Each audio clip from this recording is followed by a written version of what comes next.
Good evening, friends, and welcome to another edition of On the Porch with Pastor Mark. I have my trusted coffee mug here.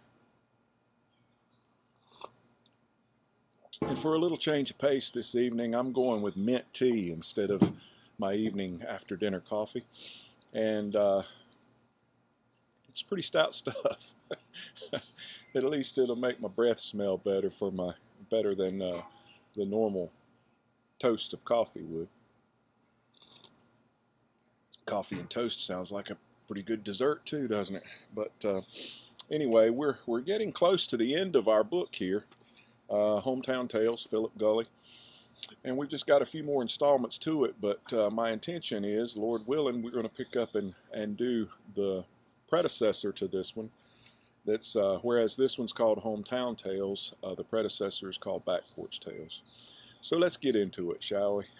Pray the Lord blesses you and transports you maybe back to a simpler time to give you a timeless truth that you can use today. Kind of like the ring to that. Help me remember that. Hope you can get transported back in time to a simpler time to get a timeless word that you can use today. Well, whatever it was, I'll look it up. I'll have my crackpot post editor look it up. You guys hear my neighbor? He's had all evening, but suddenly now it's important to get that leaf blower out. Paul said there was given to me a thorn in the flesh.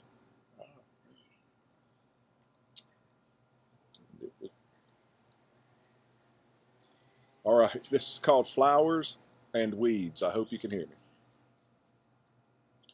Once a year, my wife has a birthday. It's been that way as long as I've known her. Every year it's the same problem. What do you get the woman who has everything? Most of the time I buy her jewelry. One time I gave her a bracelet. She told me it was so beautiful she'd hate to lose it, so she put it in her jewelry box, where it's been ever since. It's still in perfect condition. She's taken fine care of it. I decided one year to give her something she could use. Our iron was...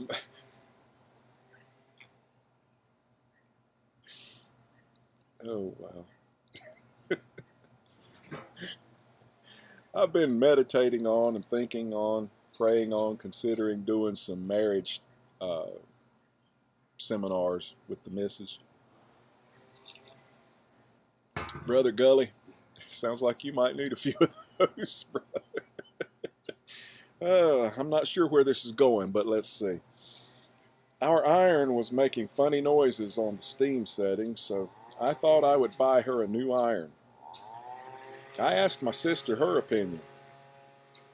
She told me not to buy Joan an iron, that it wasn't very romantic. I'm glad I listened to my sister. Irons aren't very romantic. It would be like giving someone a vacuum cleaner. The boys and I went to Furrow's Hardware and bought her a wheelbarrow.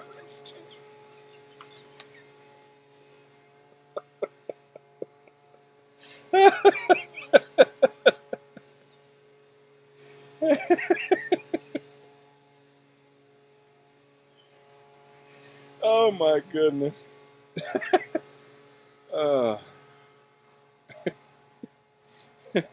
The week before, Joan and the boys had been outside cleaning up the yard, picking up sticks and putting them in the wheelbarrow. The load was unbalanced and the wheelbarrow kept tipping over whenever Joan pushed it. So I bought her a wheelbarrow with 2 wheels. I don't mean to boast, but that kind of thoughtful consideration.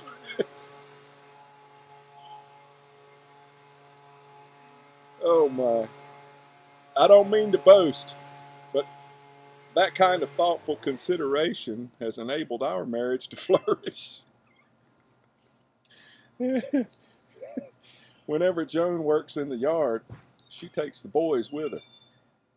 She's teaching them the difference between weeds and flowers. They're not in school yet, but they can already distinguish between wild bloodwort, and shepherd's purse. Joan wants them to know these things before they're turned loose to hoe the flower beds. Though it isn't an easy lesson to teach, it's an important one to learn. Otherwise, they'll spend their lives confusing weeds for flowers and flowers for weeds. Buying my wife a new wheelbarrow raised the problem of what to do with the old one. The tire had a slow leak. Every time we used it, we had to pump up the tire. If we used it more than an hour, we had to put more air in it. It's been like that all 10 years we've owned it, a burden from day one. I filled the tire, hosed off the wheelbarrow, hung a free sign on it, and hauled it to the curb. A man down the street spied it, shiny and red, glistening in the sun, tire full. He wheeled it across the street to his yard, delighted with his unexpected find. I drove by his house later that day. He was pushing the wheelbarrow across his yard. It was full of sticks. The tire was flat. It tipped over and the sticks fell out. He began kicking the wheelbarrow. I could hear him cuss and swear. Ordinarily, he is a saintly man, but that wheelbarrow has tarnished many a halo.